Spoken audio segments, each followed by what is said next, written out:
Hey everyone, welcome to this week's installment of Trainer Tips. Today we're going to be talking about German Martingales, how, when, and why to use them.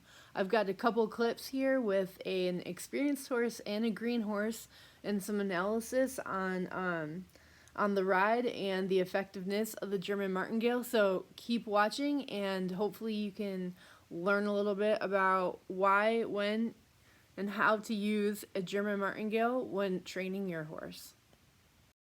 So this is a German Martingale. Just like any other martingale, it goes over their neck. And the difference here between the other martingales is one, a standard martingale ties right here and is a fixed position. A running martingale is not fixed. It the reins go through it, and this is fixed in the sense where you have these two leads and they go on each rein, and we only are going to use this top loop. As you can tell, she can get her head pretty high up without hitting the martingale. This particular horse has a tendency to put her head all the way up in the air because she likes to. So sometimes, this is just a friendly reminder that heads way high up in the air are not a good thing. I don't use this a lot. I use it once in a while. I use it on the loosest setting, and it's pretty effective. Just a friendly reminder of how she should carry herself, or rather not carry herself, but where her head should not be. There's nothing supernatural about a horse's head way up here and slinging. So as I said, you're not restricting any movement, but now we're going to hop on and see. Alright, so the why and why you need a German Martingale. Example number one is exactly what you see in this picture. So a German Martingale, what it does is it will provide a hard stop when their head gets really high, such as you see in the picture. And then what it will do is it will guide the horse's head right back down into a shape, a desirable shape, where they're bending at the pole, their head is a little bit lower. And we probably could have had the martingale on a loop higher with this horse, but I didn't, and I was lazy and I didn't stop to shorten it up. But it was effective in the sense that, one, it stopped her head, and the next frame is that I'm going to show you is going to be the image right after this image was taken, and you'll see how she hits the martingale on this picture, and then her head goes right back down into a more desirable frame, and she starts to tuck her butt under and rock back a little bit. So the German Martingale did its job in the sense it stopped her from sticking her head straight in the air, and then it gently guided her head back down. And once her head got to a desirable spot, the pressure from the German Martingale released, unlike when you would have a set of jaw reins. So this next picture here coming up, there we go.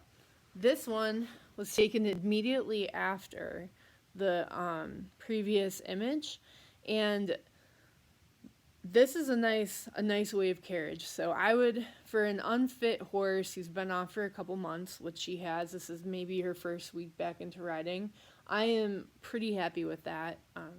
We're not going to look at how long my reins are. They should have been shorter, but bad habits die hard. Anyway, I still have contact with the horse, and you can see if you look hard that the martingale leads, they're loose, they're not taut as they were in the previous picture. So she hit the martingale in the other picture, and then it guided her back down into this nicer frame and self-carriage, and here is where I want her to stay. And she did. She continues to stay there, and you'll see this in the videos coming up. I've got a couple good clips showing how you go from head straight up in the air to this. One reason I really like the German Martingale is I can still ride off of just my normal aids without having any kind of additional hardware get in the way, but when I need it, it's there. So I can train as I would to correct an issue, so keep her on a bend to help keep her head down, but at the same time, whenever I need a little bit of extra help, that martingale is right there for me. So now we're going to roll into a couple clips, and I'll do a little bit of a voiceover. Here I'm creepily staring at the camera because I didn't know if it was working or not. So, Ra, off the track thoroughbred. She is overly enthusiastic about everything that she does. She also anticipates. So my number one goal with this horse is to, every time we ride and everything that we do, I want to make it a non-event. So here she knew I was going to ask her to trot. So she runs into the trot and she sticks her head up and opens her mouth and kind of just gets strung out. And that's where the German Martingale really came in, because you could see she's a little jerky with her head, and then in some of the transitions coming up, you'll see she kind of sticks her head straight up and then runs into the trot or runs into the canter. So here's another good example. So she hits the martingale and she comes back down, hits, comes back down. This is where having it a little bit tighter would have been useful. So when she's in better physical condition and we've had a little bit more time to train, if she's still doing this, then that is when I'd probably shorten this martingale up a little bit. But for today's purposes, everything went as planned. So you notice that she wasn't nicely framed up when we went into a transition there, but she did calm down, she dropped. And here we just went to stop so I can fix the lighting, but unfortunately that didn't seem to help any either. But again, same thing, head up in the air. So as you can see, there's a few more clips where we canter some and she'll start to lower and relax. But anytime I've got like a nice easy trot or a nice easy walk where she's got her head down, I usually let her go for a little bit. But the minute I picked up my reins, head in the air straight into the trot. So to help correct that, a lot of the times I'll make her walk, and then here I'm doing just a nice sitting trot, trying to get her calm, get her head where I want it. And she's starting to get there, but she's frustrated because she doesn't want to be collected and she doesn't want to be doing a nice easy sitting trot. There into the canter, again, head straight up, but we're working on it. And now I've got her on a bend, on a circle. She's super spooky over by that gate because that's where all of her buddies are and all the barn noise comes from. So you'll notice she always wants to stick her head and kind of rush forward a little bit there. So I use my right rein pretty hard and try to keep her on a bend to help keep her head down, help keep her focused. But the martingale helps keep her head low enough where it's manageable for me to do that. So as you can tell, the ride, as we go on, we have a halfway decent transition here. And fitness with transitions helps a lot. If she's not fit, it's hard for her to, they can't tuck and push off as easy. Fitness helps a lot with this horse in terms of having better transitions. But here we are again.